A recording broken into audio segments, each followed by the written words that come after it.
Students, I am Shweta and welcome to my channel education hub. हम लोग class 6 का chapter number 3 cover कर रहे हैं।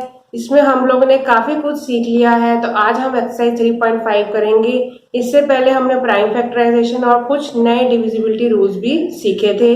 जिन्होंने वो वीडियोस नहीं देखी हैं तो वो मैंने उनका डिस्क्रिप्शन में लिंक दिया हुआ है, आप उनको देख सकते हो।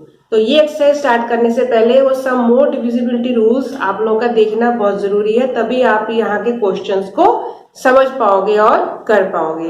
तो एक्सरसाइज 3.5 का जो फर्स्ट क्वेश्चन है, उस क्वेश्चन में हमको ट्रू फॉल्स दिया हुआ है। Which of the following statements are true? तो हम इसको डिस्कस करते हैं। If a number is divisible by 3, it must be divisible by 9। हम लोग ने 3 का डिविजिबिलिटी रूल भी पढ़ा है, 9 का डिविजिबिलिटी रूल भी पढ़ा है। 3 के डिविजिबिलिटी रूल में क्या था, जितने भी नंबर्स होते थे उनके डिजिट्स को अगर हम सम करते थे, अगर वो 3 के टेबल में आता था तो वो 3 का डिविजिबल होता था। सेम ही रूल हम 9 के टेबल में भी करते थे। तो 9 का केस में भी वो था कि 9 से डिविजिबल है, तब वो 9 से डिविजिबल होता था। पर ये स्टेटमेंट जो लिखी है कि जो 3 से डिविजिबल है वो 9 से भी डिविजिबल होगा, it is not possible. Possible की बात नहीं है, ये जरूरी नहीं है कि ये जो 3 से डिविजिबल हो रहा है वो 9 से भी डिविजिबल होगा। 3 का टेबल छोटा है, 9 का जो टेबल है वो उसमें बड़े डिजिट्स आते हैं, बड़े नंबर आते हैं। तो 3 से जो डिविजिबल है जरूरी नहीं है कि वो 9 से भी डिविजिबल होंगे। तो हमारी जो पहली स्टेटमेंट है वो क्या है, हमारी पहली स्टेटमेंट क्या हो गई, फॉल्स। इसमें लिखा है इट मस्ट बी डिविजिबल, तो ये जरूरी नहीं है, मस्ट नहीं है कि वो डिविजिबल होगा कि नहीं होगा। क्लियर? अब नेक्स्ट क्वेश्चन देखते हैं, नेक्स्ट स्टेटमेंट क्या कहती है। यही सेम चीज है, if a number is divisible by 9, it must be divisible by 3। अब 9 बड़ा नंबर है, 9 के टेबल में जो आ रहा है, 9 से जो डिविजिबल हो रहा है वो 3 से डिविजिबल हो सकता है, पर जो 3 से डिविजिबल हो रहा है वो 9 से डिविजिबल नहीं हो सकता। बड़े नंबर में अगर वो डिविजिबल है तो उसके छोटे नंबर में 3 में वो डिविजिबल होगा। If a number is divisible by 9, it must be divisible by 3। तो ये वाली स्टेटमेंट हमारी क्या हो गई, ट्रू हो गई। क्लियर? अब हम नेक्स्ट स्टेटमेंट देखते हैं। If a number is divisible bye 18, if it is divisible by both 3 and 6।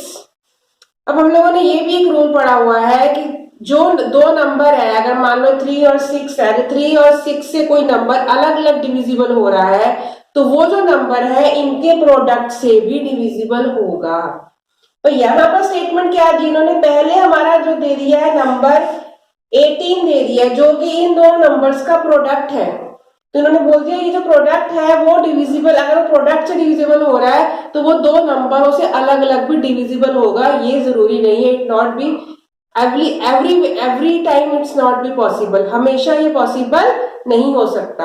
हाँ, अगर दो नंबर से डिविजिबल हो रहा है तब उनके प्रोडक्ट से डिविजिबल होगा। पर कोई एक हमने नंबर ले लिया, उसको बोला कि वो उससे डिविजिबल हो रहा है, फिर उसके हमने 2 पार्ट्स कर लिया, बोला कि इसका ये प्रोडक्ट बन रहा है तो डिविजिबल है, तो ये पॉसिबल जरूरी नहीं है। मतलब पॉसिबल तो कभी किसी किसी केस में हो सकता है, पर हमेशा ये पॉसिबल नहीं है, क्योंकि इन्होंने यहाँ बोला है कि ये ऐसा होगा। तो यहाँ पर हमारा ये वाली स्टेटमेंट भी क्या हो गई, फॉल्स हो गई। क्लियर? जिन्होंने वो रूल्स पढ़े हुए अच्छे से समझे हुए उनको ये स्टेटमेंट जल्दी समझ में आ जाएंगे। नेक्स्ट स्टेटमेंट क्या है, if a number is divisible by 9 and 10 both, then it must be divisible by 90। देखो वही स्टेटमेंट का रिवर्स हो गया, पहले यहाँ प्रोडक्ट दिया था, बाद में नंबर दिए थे। अब यहाँ पहले 9 और 10 दिया है, 9 से भी कोई नंबर डिविजिबल हो रहा है, 10 से भी कोई नंबर डिविजिबल हो रहा है, तो इन दोनों का प्रोडक्ट क्या हो गया, 90। तो वो 90 से भी डिविजिबल होगा।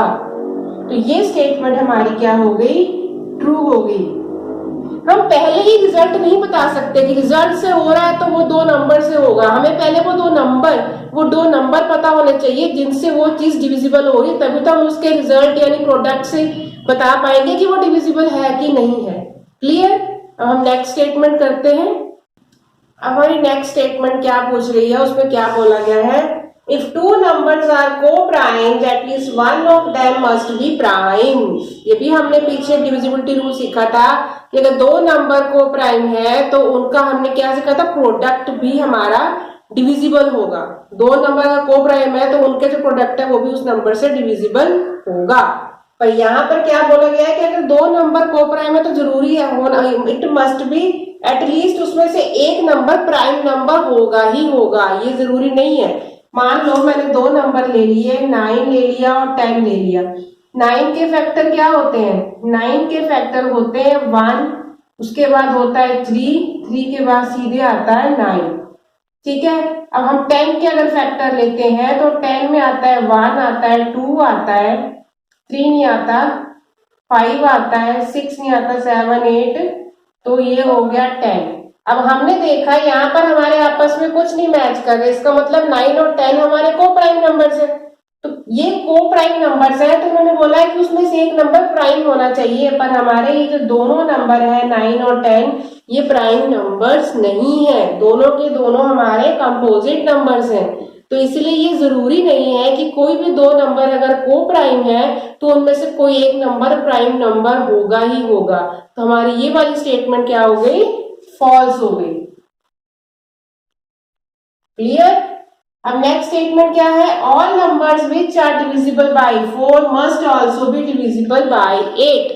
हमने ये भी डिविजिबिलिटी रूल पढ़ा था, अगर 4 का डिविजिबिलिटी टेस्ट चेक करना है तो हम लास्ट के 2 डिजिट्स का डिविजिबल चेक करते थे, और 8 में हम लास्ट के 3 डिजिट का डिविजिबल चेक करते थे। तो ये चीज पॉसिबल हो सकती है कि जो 4 के टेबल में हो रहा है तो वो 8 का टेबल से भी जाएगा ही जाएगा। तो ये हमेशा जरूरी नहीं है कि जो 4 से डिवाइड हो रहा है वो 8 से भी डिवाइड होगा ही होगा। तो ये स्टेटमेंट भी हमारी क्या हो गई? फॉल्स स्टेटमेंट हो गई। Next statement, all numbers which are divisible by 8 must also be divisible by 4। ये हो सकता है कि जो नंबर 8 से डिविजिबल है वो 4 से भी डिविजिबल होगा ही होगा।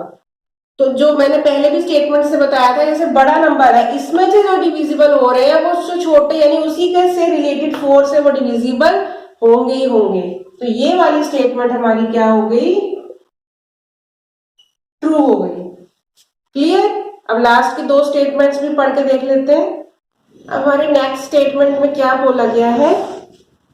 If a number exactly divides two numbers separately, कोई नंबर दो नंबर्स को सेपरेटली मतलब अलग अलग डिवाइड कर रहा है, it must exactly divide their sum, तो वो उनके नंबर्स के सम को भी एग्जैक्टली डिवाइड करेगा।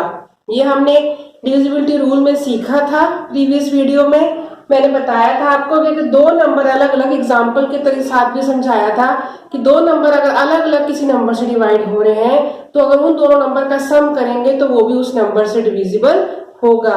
इसलिए हमारी ये स्टेटमेंट क्या हो गई? ट्रू हो गई। तो ये स्टेटमेंट हमारी होगी ट्रू।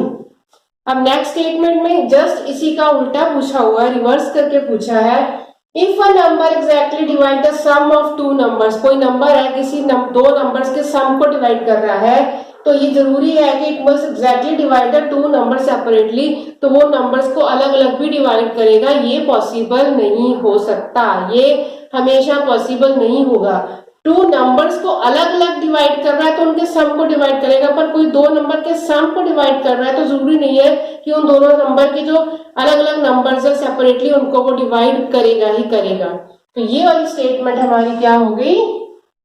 फॉल्स हो गई। तो आई होप आपको ये ट्रू फॉल्स अच्छे से क्लियर हो गया है। अब हम इसके बाद क्वेश्चन नंबर 2 करते हैं। अब क्वेश्चन नंबर 2 में आपके फैक्टर ट्री दिया हुआ है, बहुत ही इंटरेस्टिंग सवाल है, करने में आपको भी बहुत मजा आएगा। एक ट्री बनाया हुआ है यहाँ पे, here are two different factor trees for 60, और दोनों के दोनों ही 60 के फैक्टर ट्री हैं। मैंने अभी प्रीवियस वीडियो में आपको प्राइम फैक्टराइजेशन में सिखाया भी था कैसे हम फैक्टर्स निकालते हैं। हम देखेंगे दोनों के फैक्टर्स सेम आते हैं कि नहीं आते हैं, ये भी देख लेंगे। राइट द मिसिंग नंबर्स, इनके नंबर्स मिसिंग करने हैं। अब पहले वाले फैक्टर में क्या है? 60 को उन्होंने डिवाइड किया 6 मल्टीप्लाई बाई 10, 6 मल्टीप्लाई बाई 10 में 60 आता है। फिर उसके बाद उन्होंने क्या किया? 6 का और फैक्टर निकाले, 6 के और फैक्टर निकाले तो एक तरफ तो हमने 2 लिखा है, तो 2 के बाद क्या आएगा? कितने से जाता है 6, तो यहाँ पर हमारा क्या आ गया? 3। आप सबको पता ही है 2 3 जा होता है 6, यहाँ आ गया 10। अब यहाँ 10 के फैक्टर निकाल दिए। 10 किसके टेबल में जाता है? 2 5 जा 10 होता है और 5 2 जा 10 होता है। तो यहाँ 5 दिया हुआ है तो मिसिंग नंबर क्या हो गया हमारा? क्या हो गया? 2 हो गया। क्लियर? ये वाला हो गया हमारा फर्स्ट पार्ट। अब सेकंड पार्ट में 60 को उन्होंने दो तरीके से कैसे डिवाइड किया? यहाँ पर 6 इंटू 10 किया था, यहाँ 30 इंटू कितना करेंगे? 30 में क्या मल्टीप्लाई करेंगे कि 60 आ जाए? 30 का डबल होता है 60, तो हम यहाँ क्या लिख देंगे? 30 मल्टीप्लाई बाय 2। तो 2 से मल्टीप्लाई करेंगे तो हमारा 60 आ जाएगा। अब ये तो 2 हमारा प्राइम नंबर हो गया। अब हमारे फैक्टर सारे यहीं पर ही है। 30 को उन्होंने फिर से डिवाइड किया 10 के टेबल से। 10 के टेबल में 30 कितने पे आता है? 3 पे आता है, तो हमने यहाँ लिख दिया 3। क्लियर? अब इसके बाद हमारा ये भी प्राइम नंबर हो गया, ये भी खत्म हो गया। अब हमारा बचा 10। 10 को उन्होंने बताया, यहाँ पे दोनों जगह पे स्पेस दी हुई है। अब हमें बताना है कि 10 कितने पे जाता है। 10 हमने यहाँ भी किया था 2 और 5 पे जाता है, तो यहाँ भी हम लिख देंगे 2 और यहाँ लिख देंगे 5 2 5 जा 10। तो इस तरीके से हमने अपने ब्लैंक फिल कर लिए। बट ध्यान से देखो, इसके भी हमारे फैक्टर्स कितने आ रहे हैं? 2 2 3 और 5 आ रहे हैं। यहाँ भी हमारे देखो 2 2 3 और 5 आ रहे हैं। जो चीज हमने पहले भी सीखी थी वो यहाँ पर भी दी हुई है कि ये दोनों के दोनों अलग अलग फैक्टर ट्री हैं, दोनों की फैक्टराइजेशन किए तो हमारा जो नीचे आंसर आ रहा है दोनों में सेम आ रहा है। तो आज तक के लिए इतना ही। आज की वीडियो में हम क्वेश्चन नंबर 1 और 2 के, नेक्स्ट वीडियो में हम इसके आगे के क्वेश्चंस को कवर करेंगे। अगर आप मेरी वीडियो को देख रहे हो, पसंद कर रहे हो तो उसको लाइक जरूर करो, शेयर जरूर करो और मेरे चैनल को भी सब्सक्राइब जरूर करना। तो तब मिलते हैं, तब तक के लिए नेक्स्ट वीडियो में मिलते हैं, नेक्स्ट वीडियो में मिलेंगे। तब तक के लिए बाय।